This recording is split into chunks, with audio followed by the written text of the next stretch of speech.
The Independent National Electoral Commission has restated the need for the establishment of an election offences tribunal as a means of checking the growing spate of electoral violence in the country.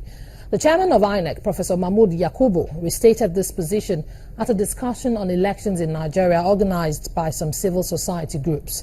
The Attorney General of the Federation, in his remarks, said the present administration intends to address the challenges posed by outdated electoral laws.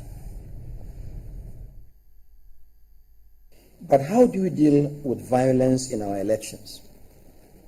What reforms do we intend to introduce to stem the tide? What mechanisms can we put in place? I agree with the proposition that INEC needs to go back to the drawing board and review our security architecture jointly with the security agencies. But more importantly, what has been our response as a nation to similar occurrence in the past? Committees were set up, but what happens to the reports of the committees?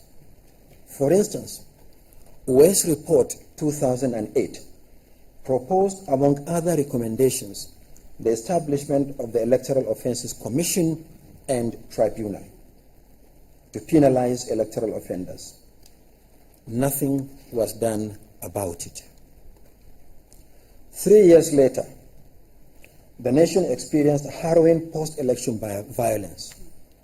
The Lemu Committee was set up, and it reinforced the recommendation of the West Committee on Electoral Offences Tribunal.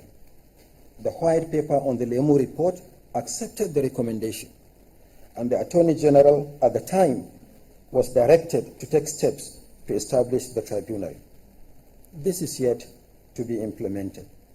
A nation that does not punish violators of its own laws is doomed to be repeating its own misfortunes instead of making steady progress.